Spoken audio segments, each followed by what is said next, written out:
Orang kampung sini bilang pelit, bahasa daerahnya apa? Koret. Mulai serem nih kayaknya. Koret. Koret. Ya koret. Koret. Orang yang paling koret dan koretan adalah orang-orang yang ketika dia mendengar nama Nabi disebutkan, tapi lisannya malas bersalawat kepada Nabi. Bapak Ibu, satu kali baca istighfar itu cuma satu dosa doang dihapuskan. Sekali lagi saya ulangi, simak baik-baik. Satu kali kita baca istighfar, cuma satu dosa kita dihapuskan. Tapi ketika satu kali kita membaca salawat kepada Nabi, maka demi Allah 10 dosa dihapuskan, 10 pahala ditambahkan, 10 derajat dinaikkan, 30 berbanding 1. Rugi yang tidak mau bersalawat kepada Rasul. Saya setiap hari 10.000 baca salawat. Habib sombong. Dengerin. Cuma satu-satunya amalan. Kalau kita baca, sekalipun ada sombongnya, ada ghafilnya, itu amalannya tetap diterima. Itu melainkan cuma salawat, Pak. Amalan yang lain ada riak, sombong, hilang pahalanya. Cuma salawat doang. Kata ulama, ini menandakan betapa derajat salawat itu dahsyat. Lalu yang kedua, ketika Allah nyuruh sholat, perintah apapun yang Tuhan perintahkan kepada hambanya, Tuhan gak pernah melakukan perintah itu. Kecuali satu, ketika Allah Tuhan kita memerintahkan kita bersalawat kepada Rasul, Allah Tuhan lebih dulu melakukan apa yang diperintahkan kepada hambanya. Hadirkan kepada saya perintah apa yang diwajibkan Tuhan kepada hambanya, yang Tuhan pun melakukannya, kecuali cuma salawat kepada Rasul kita sallallahu alaihi wasallam. Ya ayyuhalladzina amanu sallu alaihi wasallimu. Yang dipanggil orang beriman, bersalawatlah kepada Nabi. Berarti siapa yang malas bersalawat, imannya tengah krisis. Berarti dia bukan orang yang beriman. Siapapun yang mendengar nama Nabi tidak mau bersalawat, berarti imannya sedang sakit. Betul? Ibu? Ibu? Muliakan orang yang dimuliakan Allah. Siapa lagi kalau bukan Nabi kita Muhammad? Betapa mulia Nabi kita yang malam ini kita syiarkan maulidnya. Kita muliakan karena yang maha mulia saja memuliakannya. Bukti betapa Allah memuliakan maulid, kelahiran makhluk pilihannya. Ketika malam kelahiran Nabi Muhammad, Allah nampakkan kemuliaannya. Nampak cahaya, zuhurun nur, cahaya yang terang benderang sampai menyinari negeri Syam. Dari Mekah sampai ke negeri Syam, jauh negeri Syam. Bu, Ibu, tahu Syam di mana? Banten belok kanan. Susah ngejelasin mama. Malam ketika itu berubah menjadi siang. Ini cara Tuhan memuliakan kelahiran manusia pilihannya. Bahkan maaf, ibunda Nabi, anak-anakku saya, siapa yang tahu ibu Nabi namanya Siti? Cakep, orang sini soleh semuanya, soleh. Gak kayak kemarin saya ceramah di suatu tempat, bocahnya saya tanya, anak-anak dulu ibu Nabi Siti siapa? Siti Nurhaliza. Korban TV. Untung gak bilang Siti Badriyah. Bundanya Nabi Siti Aminah ketika akan melahirkan Nabi Muhammad, ibunya sempat melihat ada satu keajaiban dan keanehan. Betapa Allah memuliakan kelahiran manusia pilihan. Ibunya Nabi lihat ke langit, melihat ke langit itu seperti bintang. Semua bintang dikumpulkan Allah menjadi satu, menjadi lampu tembak. Ibu tahu lampu tembak? Menyinari kelahiran manusia yang nurun fauqan nur, cahaya di atas cahaya, sampai-sampai ibu Nabi khawatir seolah-olah bintang itu akan menimpa dirinya. Apa ini bukan tanda kalau Allah saja menyambut memuliakan maulid manusia pilihannya? Maka naif kalau ada orang yang dikit-dikit mengharamkan, membid'ah-bid'ahkan, haram memperingati maulid maulid Nabi. Di zaman Nabi tidak ada, haram. Yang menyambut maulid Nabi bukan cuma manusia. Allah saja menyambut maulid Nabi manusia pilihannya. Ada api yang gak pernah padam selama ribuan tahun oleh orang Majusi. Api ini jadi Tuhan, disembah, dituhan-tuhankan. Tapi begitu malam kelahiran manusia yang paling mulia, Allah tunjukkan kebesarannya, Allah nampakkan kegembiraannya. Itu api padam, Pak. Pada ribuan tahun gak pernah padam. Sampai-sampai orang Majusi lagi menyembah apinya, tiba-tiba Tuhannya, apinya padam. Mereka teriak, Tuhan kita mampus. Apa ini bukan pertanda kalau Allah memeriahkan maulid? Betul? Kalau Tuhan memeriahkan dengan cara ketuhanannya. Kita hari ini bikin tausiah, ngumpul, silaturahim, zikir. Ini cara manusia memuliakannya. Ini dalilnya ada. Betul? Oh, Ibu, saya berani berhadapan dengan mereka yang membid'ahkan. Paling banter dalil mereka cuma hadis doang. Hadisnya apa? Man amila amalan laisa lahu amruna fahuwa raddun. Kata Nabi, barang siapa yang melakukan satu amalan yang tidak ada perintah dari kami, maka ditolak. Kalau mereka dasarnya cuma hadis saja, atau hadis yang satunya bid'ah, sekarang lawan dengan surah Al-A'raf ayat 157. Mana yang lebih tinggi dalil, Quran atau hadis? Kalau ada dalil Qurannya, hadisnya nggak dipakai. Betul? Karena derajat Quran di atas hadis. Betul? Jadi kalau ketemu makhluk-makhluk yang model begitu, dikit-dikit maulid Nabi haram. Kakek moyang kita, para ulama, tuan guru, nggak mungkin ngamalin sesuatu kalau nggak berdasarkan dalil. Coba tantangin mereka, kalau mereka bilang mana dalilnya boleh memperingati maulid Nabi, tantang balik. Ada nggak dalilnya Nabi melarang jangan memperingati maulid Nabi? Ada nggak? Nggak ada. Larangan mereka sifatnya umum. Kalau begitu kita cari dalil yang juga umum, tapi kita lebih tinggi. Dalilnya Quran Al-A'raf 157. Apa dalilnya? Falladzina amanu bihi. Kata Allah, orang-orang yang beriman kepada Nabi, dia punya 3 ciri-ciri. Apa lihat? Orang yang ngaku beriman kepada Nabi punya 3 tanda. Ada berapa? 3. Tahu dari mana? Kan saya belum ngomong. So tahu nih mama.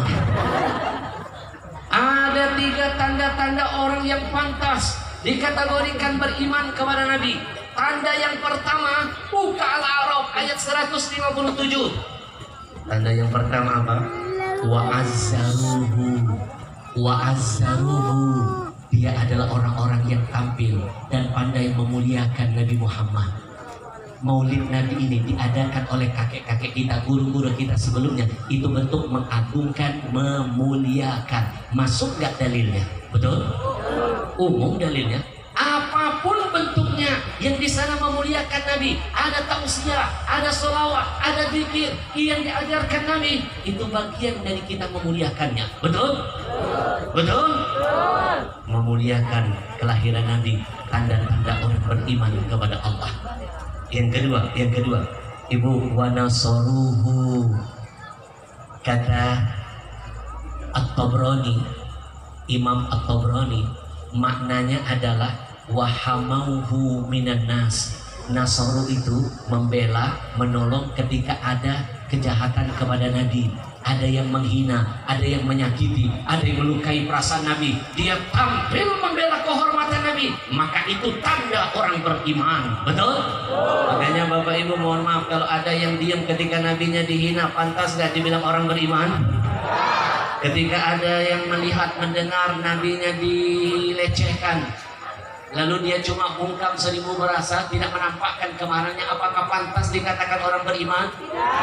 Tanda orang beriman kepada Nabi. Yang kedua, wanasaruhu, siap menolong, siap membela apapun keburukan manusia yang sampai kepada Nabi. Betul? Bapak Ibu tahu nggak yang terbaru nih? Macron, Presiden Prancis. Macron. Anak mana itu dia? Prancis, perapatan Ciamis. Ibu tahu Prancis nggak? Prancis? Masa nggak tahu sih? Kalau raja belok kiri. Bu, Ibu tahu lagi heboh nih, seluruh dunia marah murka. Seluruh dunia berharap Indonesia yang jadi pemimpin. Kita kalah langkah dengan Turki. Turki itu penduduk muslimnya cuma sedikit, hanya berapa juta doang. Bu, ibu, ada yang nyeletuk ibu-ibu. Presidennya sih nggak cukup, ibu hati-hati kalau ngomong. Saya mau ngomong itu soalnya. Ibu kalau ngomong suka benar ya. Bu, Erdogan pertama kali tampil menunjukkan pertolongan yang dia tampakkan, mengangkat, memuliakan dan menolong harga diri Nabi. Wa nasaruhu, Erdogan, rakyatnya sedikit, lantang berani. Indonesia ini muslim terbesar sedunia, didemoin dulu baru berani. Betul? Betul? Seluruh dunia berharap Indonesia yang harusnya memimpin lebih dulu ketimbang Erdogan. Indonesia muslim terbesar di dunia. Betul? Ibu, kurang ajar tuh Macron. Presidennya ada nama rakyatnya namanya Charlie. Ya itu maksudnya. Dia bikin karikatur,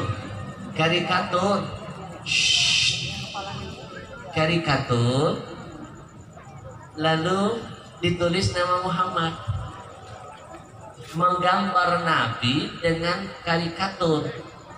Ini saya ajarin. Tahu bedanya lukisan sama karikatur? Jadi kalau kemarin mau Habib, mau Kiai siapapun yang ngomong di TV One, saya luruskan, jangan sampai sesat. Ada seorang Habib bilang, oh kenapa mereka itu melukis Nabi? Kenapa? Karena mereka melihat modelnya. Ada umat Nabi yang modelnya nggak bagus. Orang melukis itu kan harus pakai model. Dengerin, ini bukan lukisan karikatur, Pak Ul.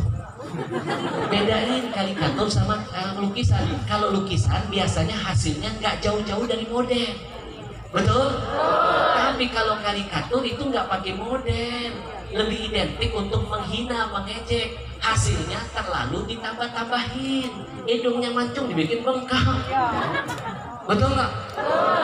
Mukanya dibikin bulat, perutnya dibikin gede. Itu sifat karikatur, nggak sama dengan lukisan. Kalau lukisan itu sesuai dengan objek, tapi kalau karikatur lari dari fakta dan itu tidak ada modelnya, betul?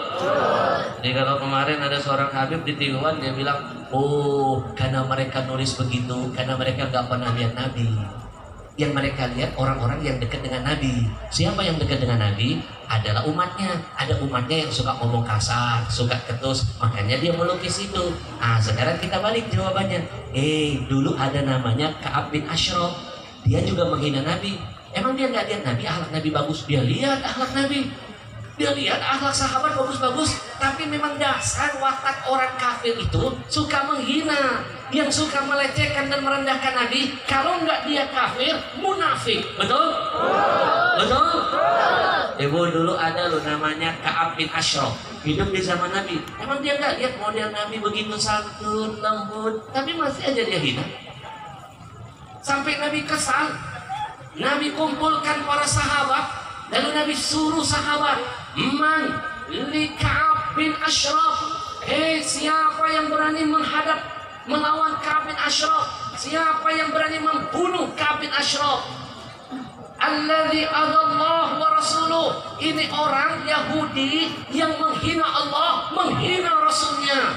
Lalu datang seorang sahabat namanya Muhammad bin Maslamah. Saking cinta dengan Nabi, dia ingin menyempurnakan imannya dengan syarat kedua, wa nasaruhu. Dia siap menolong dan membela Nabi. Dia angkat tangan, ya Rasulullah, atuhibbu an aqtulahu? Apakah engkau mau ya Rasul aku penggal lehernya?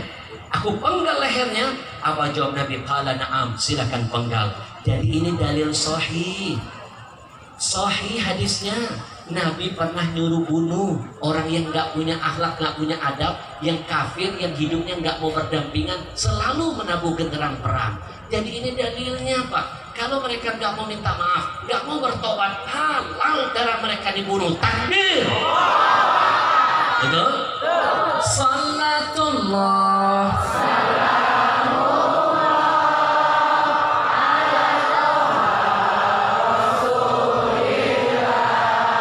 Salatullah ala yasin. Bapak Ibu, ada lagi alasan. Oh, itu karikatur Nabi dibikin, dipasang di kantor pemerintahan negara Prancis, presidennya mendukung. Itu ada sebabnya Habib Al-Habsyi, karena gak mungkin ada asap kalau bukan karena api. Itu kan ada seorang guru yang disembelih oleh orang muslim yang radikal. Jangan lihat ini, orang siswa itu menyembelih itu juga karena kesalahan gurunya. Dia menghina dulu Nabi, maka muridnya marah, lalu terjadilah pembunuhan. Katakanlah tidak ada asbabnya, tiba-tiba langsung dibunuh, lalu itu tampil karikatur. Sekarang kita hubungkan dia di Swiss, New Zealand. Itu orang kita nggak cari masalah, orang lagi sholat Jumat ditembak secara membabi buta. Betul? Apa ini bukan teroris? Bilangnya teroris. Orang kita nggak lagi salah, lagi sholat di masjid Jumat, dipretelin pakai senjata secara biadab, secara sadis. Betul? Jadi jangan cari alasan. Memang watak orang kafir. Allah yang bilang walan tardo angkal yahud walan nasara. Ayo anak-anak santri yang belajar ilmu nahu, di situ ada huruf apa? Harfu nasbin. Allah pakai huruf lan, walan, bukan huruf jazm. Kalau huruf jazm lam itu masih ada harapan. Contoh. Malam ini saya kasih contoh. Ana lam argud. Saya tidak tidur. Kalau pakai lam itu masih ada harapan. Setelah ceramah saya capek, saya tidur. Sekarang saya nggak tidur. Tapi kalau saya pakai ana lan argud, saya tidak akan sama sekali tidur. Berarti saya mati berdiri. Firman Allah ini menceritakan watak orang Yahudi itu nggak pakai huruf lam, nggak pakai huruf jazm, tapi lam, harfu nasbin. Walan tardo angkal yahud walan nasara. Kata Allah, sekali-kali mereka tidak akan pernah ridho sampai kita mengikuti ajaran mereka. Sekarang kita mau percaya para pengamat atau percaya dengan firman Allah? Percaya Allah atau percaya mereka? Yang kompak percaya Allah atau mereka? Takbir. Jadi nggak usah cari-cari alasan. Betul?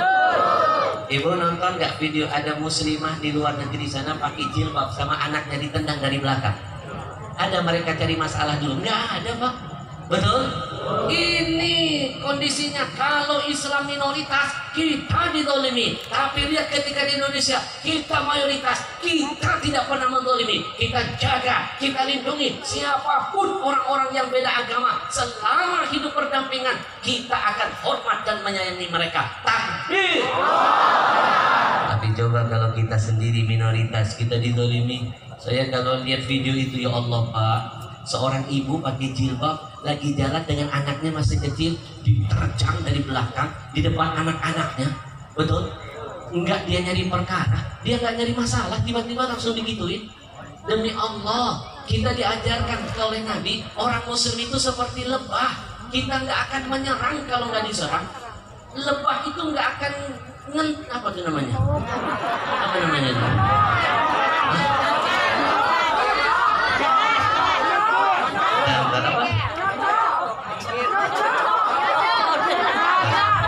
Ngocok.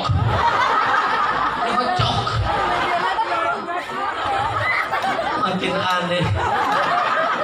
Baru kali ini saya dengar nyocok. Maha suci Allah. Allah ciptakan kita makhluknya syu'uban wa qabaila. Kita bersuku-suku, kita berbangsa-bangsa. Kalau banyak sukunya, banyak bangsanya, pasti kaya bahasanya. Betul? Bapak Ibu percaya nggak kalau menurut survei saya, suku dan bangsa terbesar di dunia adanya di Indonesia? Percaya nggak? Bahasa yang paling rumit, paling banyak, ragamnya cuma ada di Indonesia. Percaya nggak? Saya sudah keliling Indonesia Pak, dari Sabang sampai Maroke. Saya belum kelar-kelar mempelajari bahasa di negeri Nusantara. Belum kelar Pak, susah menghafalnya, banyak bahasanya. Saya pergi ke Riau. Orang Riau kalau kaget dia sesuatu bahasa Riaunya, tahu nggak mereka bilang apa? Alamak. Orang Riau Pak. Saya tabligh akbar ke Kalimantan, anak-anakku orang Kalimantan kalau kaget dia sesuatu bahasanya beda. Umaai orang Kalimantan. Saya pergi ke Jawa, Pak. Orang Jawa kalau kaget bilang apa? Weleh weleh. Orang Sunda kalau kaget bilang apa? Uluh uluh. Orang Palembang, kampung saya kaget dia sesuatu bahasa daerahnya ngomong apa? Iya caca. Betul? Bu, Ibu. Orang Jambi kalau kagum dia sesuatu bilang apa? Iya sama. Orang Betawi kalau kaget dia sesuatu bilang apa? Tujuh bune. Betul? Anak muda zaman now, zaman milenial kaget bilang buset. Orang Padang Pak kalau kaget bahasa Padangnya bilang onde mande. Masih banyak bahasa yang belum bisa saya pelajari. Indonesia kaya raya, maka bersyukur kita kepada Allah. Alhamdulillah. Allahu akbar. Allahu akbar. Allahu akbar. Allahu akbar. Allahu Ibu. Makron. Laknatullah alaih. Semoga Allah melaknat Habib Al-Habsyi. Nggak boleh melaknat orang. Ini kadang-kadang yang model begini ngaji nggak tuntas. Siapa bilang kita nggak boleh melaknat orang kafir harbi? Kafir itu kan ada dua, yang nggak boleh dilaknat kafir zimmi. Dia kafir, beda akidah, tapi hidupnya berdampingan dengan kita. Kita punya acara, dia bantu kita. Toleransi. Nah yang model begini, sekalipun dia beda keyakinan, haram darahnya kita sentuh, haram ketenangannya kita ganggu. Kurang hebat apa Nabi mengajarkan toleransi? Jangan ajarkan toleransi kepada orang muslim. Kita lebih dulu diajarkan oleh Nabi kita Muhammad. Takbir. Ibu, yang nggak boleh itu kafir harbi. Kafir yang harbi ini hidupnya selalu ngajak tegang-tegangan. Perang, termasuk perang medsos, Pak. Sekarang ini kan udah perang medsos. Di medsos kita dihina, dilecehkan. Boleh kita lanat karena dia udah termasuk kafir harbi, halal darahnya. Siapa bilang nggak boleh melanat? Yang boleh dilanat itu tiga. Abalin. Yang pertama orang zalim. Yang pertama orang kafir harbi. Kedua orang zalim. Ketiga orang munafik. Boleh kita laknat. Betul? Betul? Bu. Ibu. Gara-gara Macron melegalkan karikatur Nabi di gedung pemerintahan. Ini kan sudah sekelas presiden lawan presiden. Harusnya presiden kita jangan cuma ngomongin telepon Macronnya, katanya teman dekat. Kan pernah bikin vlog. Jadi gentlemen, now I ya baru belajar bahasa Inggris with Mr. Macron. Bu, telepon. Betul nggak? Karena ini sudah levelnya antar negara, presiden ikut campur. Kalau cuma cari doang, presiden gak usah buang-buang energi. Ini presidennya langsung melegalkan. Kalau saya jadi wakil presiden, wakil kita sekarang siapa ya? Kenapa nggak kelihatan soalnya? Jarang ngomong sih. Siapa namanya? Ini kalau saya jadi wakil presiden. Kalau saya jadi wakil presiden, darah di tubuh saya ada darah mengalir, darah ulama. Saya tidak akan rela Nabi saya dihina. Maaf Bapak Ibu, orang tua kita dihina, kita siap bermandi darah. Betul?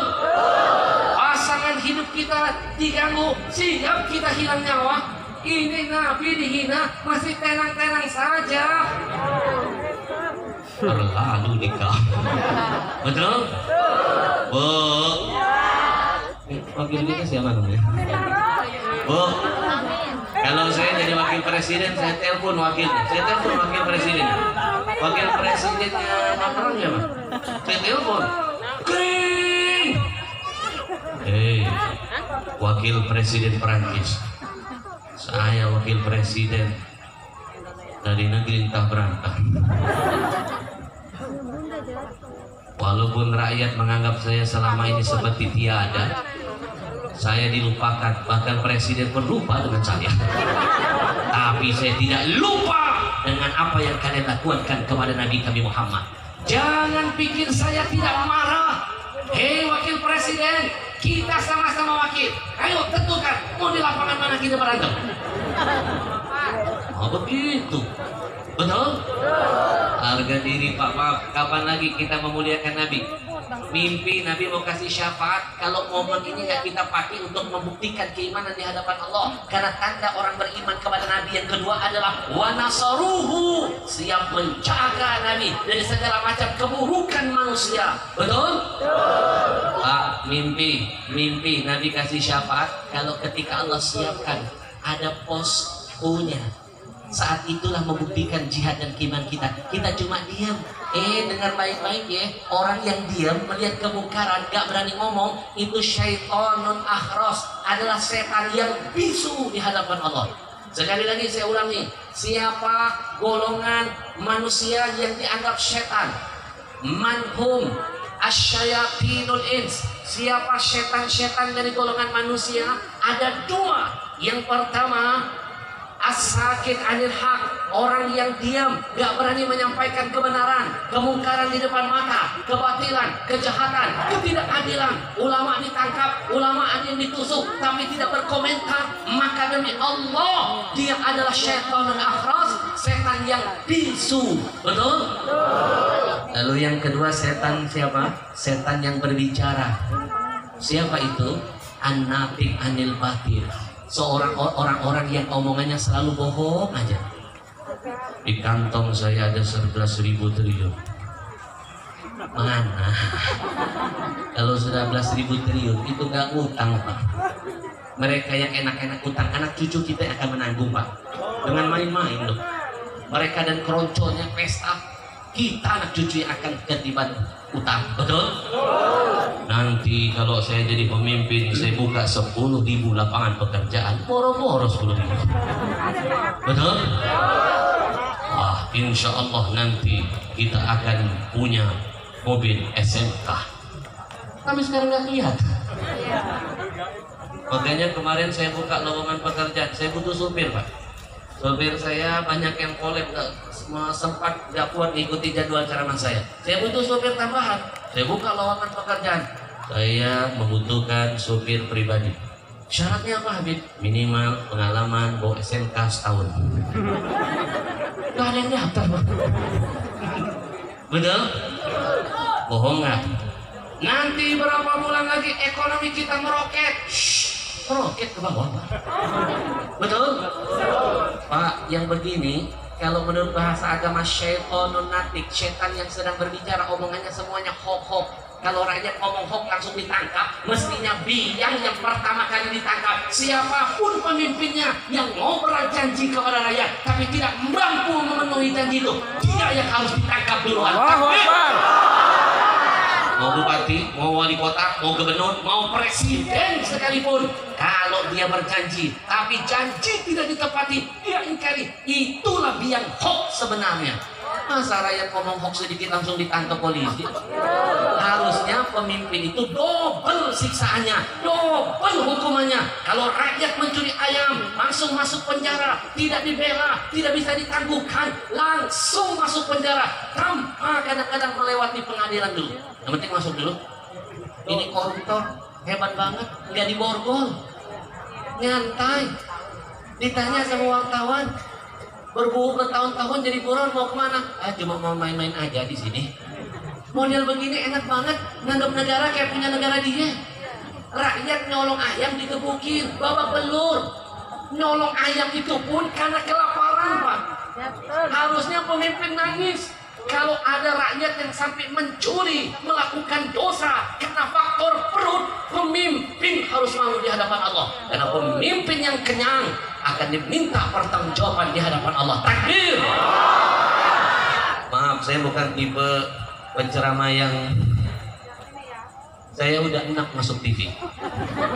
Saya keluar dari TV karena tidak sesuai dengan batin saya.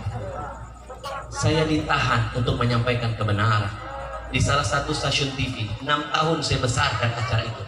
6 tahun saya besar.